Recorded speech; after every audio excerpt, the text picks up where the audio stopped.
Assalamualaikum warahmatullahi wabarakatuh. Kami dari kelompok satu di sini akan mempresentasikan hasil diskusi kami mengenai kecerdasan bisnis, analitik, dan ilmu data. Sebelum itu, izinkan kami memperkenalkan diri terlebih dahulu.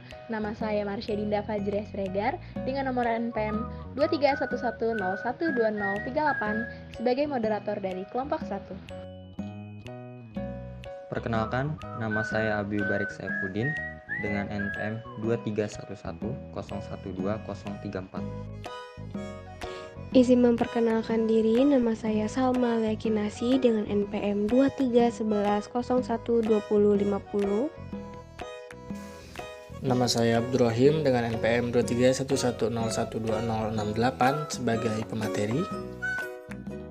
Perkenalkan, nama saya Muhammad Kusumawardanu dengan NPM 2351012014.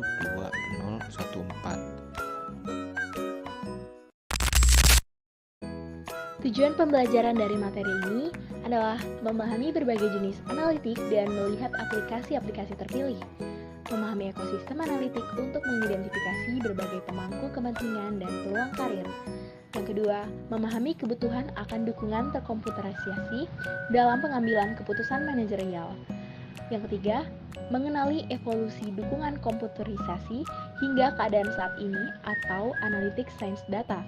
Dan yang keempat, dapat memahami ekosistem analitik untuk mengidentifikasi berbagai pemangku kepentingan dan peluang karir. Masuk materi yang pertama, yaitu analisis olahraga. Sebuah batasan yang menarik untuk mempelajari dan memahami aplikasi analisis. Pertama-tama, apa sih analitik olahraga ini? Jadi, analitik olahraga merupakan seni dan ilmu pengumpulan data tentang atlet dan tim untuk menciptakan wawasan yang meningkatkan keputusan olahraga. Seperti contohnya, bagaimana kita memutuskan pemain mana yang akan direkrut, berapa gaji yang harus kita bayarkan, siapa yang akan dimainkan, bagaimana melatih mereka, bagaimana menjaga kesehatan mereka, hingga kapan mereka harus dipensiunkan. Selanjutnya ada lingkungan bisnis yang berubah. Lingkungan bisnis yang berubah dan kebutuhan yang berkembang untuk dukungan dan analitik keputusan. Alat analitik dan BI seperti pergudangan data, penambangan data, pemrosesan analitis daring, dashboard, dan penggunaan sistem berbasis awan untuk dukungan keputusan merupakan landasan manajemen modern saat ini. Manajer harus memiliki sistem informasi jaringan kecepatan tinggi atau kabel atau nirkabel untuk membantu mereka dengan tugas terpenting mereka, yakni membuat suatu keputusan. Gambaran umum analitik. Analitik merupakan sebuah proses mengembangkan keputusan yang dapat ditindaklanjuti atau direkomendasi untuk tindakan berdasarkan wawasan yang dihasilkan dari data historis. Analisis bisnis dibagi menjadi tiga. Yang pertama, analisis deskriptif. Ini mengacu pada apa yang terjadi dalam organisasi dan memahami beberapa tren dan penyebab mendasar dari kejadian tersebut. Yang kedua ada analisis prediktif. Sasaran dari teknik ini adalah untuk dapat memprediksi apakah pelanggan cenderung beralih ke pesaing, apa yang memungkinkan akan dibeli pelanggan berikutnya dan berapa banyak, promosi apa yang akan ditanggapi pelanggan, apakah pelanggan ini merupakan risiko yang layak kredit, dan sebagainya. Dan yang terakhir adalah analisis preskriptif. Sasarannya dari analisis ini adalah untuk memberikan keputusan atau rekomendasi untuk tindakan tertentu. Rekomendasi ini dapat berupa keputusan iya atau tidak tertentu untuk suatu masalah, jumlah tertentu, misalnya harga untuk barang tertentu atau biaya tiket pesawat atau satu set lengkap rencana produksi. Berikut ini adalah sejumlah cara untuk mendukung pertumbuhan dan memfasilitasi analitik keuntungan. Yang pertama, ada komunikasi dan kolaborasi kelompok. Suatu kelompok dapat berkolaborasi dan berkomunikasi dengan mudah dengan menggunakan alat kolaborasi serta telepon pintar yang ada di mana-mana. Yang kedua, ada manajemen data yang lebih baik. banyak keputusan yang melibatkan perhitungan yang rumit. Data untuk perhitungan ini dapat disimpan dalam berbagai basis data, di mana saja dalam organisasi dan bahkan mungkin di luar organisasi. Yang ketiga, mengelola gudang data rekayasa dan big data. Gudang data besar seperti yang dioperasikan oleh Walmart berisi sejumlah besar data, khususnya metode, termasuk komputasi paralel, Hadoop and Spark, dan sebagainya. Selanjutnya ada dukungan analitis. Dengan lebih banyak data dan teknologi analisis, kita dapat lebih banyak alternatif yang dapat dievaluasi. Perakiraan yang dapat ditingkatkan, analisis risiko dapat dilakukan dengan cepat. Selanjutnya, mengatasi keterbatasan kognitif dalam memproses dan menyimpan informasi. Istilah batas kognitif menunjukkan bahwa kemampuan pemecahan masalah seseorang terbatas ketika dibutuhkan berbagai informasi dan pengetahuan yang beragam. Sistem komputerisasi memungkinkan orang untuk mengatasi keterbatasan kognitif mereka dengan mengakses dan merespon informasi tersimpan dalam jumlah data secara cepat. Selanjutnya ada manajemen pengetahuan. Sistem manajemen pengetahuan menyediakan dukungan formal dan informal untuk pengambilan keputusan bagi manajer, seringkali tanpa dibutuhkan secara eksplisit sebagai KM. Teknologi seperti analisis teks dan IBM Watson membantu menciptakan nilai dari menyimpan pengetahuan tersebut. Dan yang terakhir, dukungan di mana saja dan kapan saja. Dengan menggunakan teknologi Necrable, manajer dapat mengakses informasi kapan saja dan di mana saja, menganalisis dan menafsirkannya, serta berkomunikasi dengan mereka yang terlibat. Selanjutnya ada contoh analitik di domain yang dipilih. Analitik dalam rantai nilai retail. Sektor retail adalah tempat di mana Anda mungkin melihat penerapan analitik yang paling banyak. Ini adalah domain di mana volumenya besar tetapi margin biasanya tipis. Selera dan preferensi pelanggan seringkali berubah. Toko fisik dan online menghadapi banyak tantangan dalam mencakup kesuksesan. Dan dominasi pasar pada suatu waktu tidak menjamin kesuksesan yang berkelanjutan. Jadi, berinvestasi dalam mempelajari tentang pemasok, pelanggan, karyawan, dan semua pemangku kepentingan yang memungkinkan rantai nilai retail untuk berhasil, serta menggunakan informasi tersebut untuk membuat keputusan yang lebih baik. Telah menjadi tujuan industri analitik selama bertahun-tahun. Bahkan pembaca biasa tentang analitik mungkin tahu tentang investasi besar Amazon dalam analitik untuk mendukung rantai nilai mereka. Bisa dilihat pada gambar 1.12. Menyoroti komponen-komponen terpilih dari rantai nilai retail. Ini dimulai dengan pemasok dan diakhiri dengan pelanggan, tetapi menggambarkan banyak titik keputusan, perencanaan strategis dan operasional di antara keduanya, di mana analitik deskriptif, prediktif, atau preskriptif dapat berperan dalam membuat keputusan yang lebih baik berdasarkan data. Tabel 1.1 juga menggambarkan beberapa area penting dari aplikasi analitik, contoh pertanyaan kunci yang dapat dijawab melalui analitik, dan tentu saja potensi nilai bisnis yang diperoleh dari penerapan analitik tersebut. Big data adalah data yang tidak dapat disimpan dalam satu unit penyimpanan. Big data biasanya merujuk pada data yang datang dalam berbagai bentuk, terstruktur, tidak terstruktur, dalam aliran, dan sebagainya. Sumber utama data semacam itu adalah aliran klik dari situs web, postingan di situs media sosial seperti Facebook, dan data dari lalu lintas, sensor atau cuaca. Sebuah mesin pencari web seperti Google perlu mencari dan mengindeks miliaran halaman web untuk memberikan hasil pencarian yang relevan dalam sekejap mata. Meskipun ini tidak dilakukan secara waktu nyata, menghasilkan indeks dari semua halaman web di internet bukanlah tugas yang mudah. Untungnya, bagi Google, mereka berhasil menyelesaikan masalah ini. Di antara alat-alat lainnya, ia telah menggunakan teknik analisis big data. Selanjutnya ada ekosistem analitik. Ekosistem analitik ini terdiri dari berbagai macam jenis.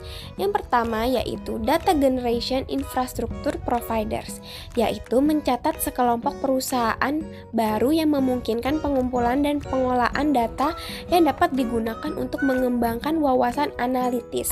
Dengan demikian, kelompok ini mencangkup perusahaan yang menciptakan infrastruktur untuk mengumpulkan data dari berbagai sumber. Yang kedua yaitu Data Management Infrastructure Providers. Kelompok ini menyediakan perangkat keras dan perangkat lunak yang menargetkan dasar-dasar untuk semua solusi manajemen data.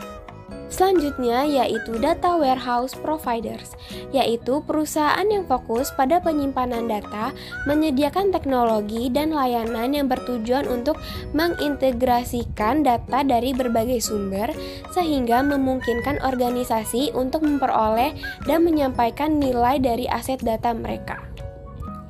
Lalu yang keempat yaitu Middleware Providers, yaitu tujuan umum industri middleware adalah menyediakan alat yang mudah digunakan untuk pelaporan atau analitik deskriptif yang merupakan bagian inti dari bisnis intelijen atau analitik yang diterapkan di organisasi. Yang kelima yaitu Data Service Providers. Sebagian besar data yang digunakan organisasi untuk analitik dihasilkan secara internal melalui operasinya, tetapi ada banyak sumber data eksternal yang memainkan peran penting dalam pengambilan keputusan di setiap organisasi. Contoh sumber data semacam itu termasuk data demografis, data cuaca, data yang dikumpulkan oleh pihak yang ketiga dapat memberikan informasi untuk pengambilan keputusan suatu organisasi dan seterusnya. Lalu yang keenam ada Analytic Focus Software Developers, yaitu perusahaan dalam kategori ini telah mengembangkan perangkat lunak analitik untuk penggunaan umum dengan data yang telah dikumpulkan dalam data warehouse atau tersedia melalui salah satu platform yang telah disebutkan sebelumnya. Kita dapat mengidentifikasi pemain utama di industri ini dengan menggunakan 3 jenis analitik. Yang pertama, analitik deskriptif, yang kedua, analitik prediktif, dan yang terakhir, analitik preskriptif. Lalu yang ketujuh ada application developers, industry specific or general, yaitu organisasi dalam kelompok ini memanfaatkan pengetahuan industri mereka, keahlian analitis, solusi yang tersedia dari infrastruktur data, middleware, agregator data, dan penyedia perangkat lunak analitik untuk mengembangkan solusi custom untuk industri tersebut. Dengan demikian, kelompok industri ini memungkinkan teknologi analitik digunakan dalam industri tertentu. Lalu yang kedelapan ada analitis, industri analitis, and influencers, yaitu kumpulan berikutnya dalam industri analitik mencakup 3 jenis organisasi atau profesional. Kelompok pertama adalah sekumpulan organisasi profesional yang memberikan saran kepada penyedia dan pengguna industri analitik. Terus kelompok yang kedua mencakup masyarakat profesional atau organisasi yang juga menyediakan beberapa layanan yang sama tetapi berbasis keanggotaan dan terorganisir. Kelompok yang ketiga yaitu dari analisis industri analitik adalah apa yang kita sebut sebagai duta analitik, influencer, ataupun penginjil. Para analisis ini telah menunjukkan antusiasme mereka terhadap analitik melalui seminar, buku, dan publikasi lainnya.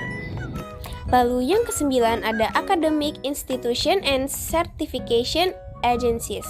Ini mencakup berbagai komponen dari sekolah bisnis seperti sistem informasi, pemasaran, ilmu manajemen, dan sebagainya. Ini juga meluas dari sekolah bisnis untuk ini mencakup berbagai komponen dari sekolah bisnis seperti sistem informasi, pemasaran, ilmu manajemen, dan sebagainya. Lalu yang ke-10 yaitu Regulators and Policy Makers. Para pemain dalam komponen ini bertanggung jawab untuk menetapkan aturan dan regulasi untuk melindungi karyawan, pelanggan, dan pemegang saham dari organisasi analitik. Pengumpulan dan berbagi data pengguna memerlukan undang-undang yang ketat untuk melindungi privasi. Beberapa organisasi di bidang ini mengatur transfer data dan melindungi hak-hak pengguna. Dan yang terakhir yaitu Analytics User Organizations. Ini adalah mesin ekonomi dari seluruh industri analitik. Jika tidak ada pengguna, tidak akan ada industri analitik. Tujuan di sini adalah untuk melihat jenis peran yang dapat dimainkan oleh profesional analitik dalam suatu organisasi pengguna. Tentu saja kepemimpinan puncak suatu organisasi, terutama di kelompok teknologi informasi, sangatlah penting dalam menerapkan analitik pada operasionalnya. Dengan demikian, efisiensi dalam proses ini adalah keuntungan utama yang bisa mereka peroleh dibandingkan pesaing. Ini mendorong perusahaan untuk mengembangkan beberapa aplikasi analitik untuk mengurangi penipuan dan pembayaran berlebih pada penyedia, mempromosikan kesehatan di antara mereka yang diasuransikan agar mereka tidak terlalu sering menggunakan penyedia, menghasilkan lebih banyak efisiensi dalam pemrosesan, dengan demikian menjadi lebih menguntungkan. Dan selanjutnya yang terakhir adalah kesimpulan. Kesimpulannya, kecerdasan bisnis, analitik, dan ilmu data adalah 3 pilar utama dalam pengambilan keputusan yang berbasis data yang efektif.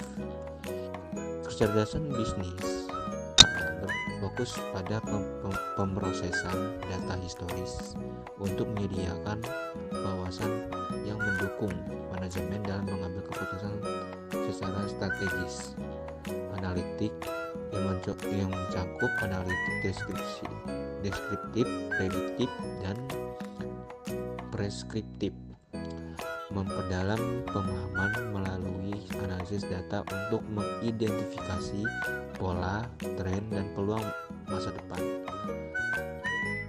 Ilmu data dengan pendekatan yang lebih holistik memanfaatkan algoritma pembelajaran mesin dan teknik statistik untuk menggali wawasan yang lebih kompleks dari data besar, membantu organisasi dalam inovasi dan optimasi proses bisnis. Secara keseluruhan, ketiga bidang ini saling melengkapi dalam menciptakan keunggulan kompetitif melalui pemanfaatan data yang lebih cerdas dan tepat sasaran.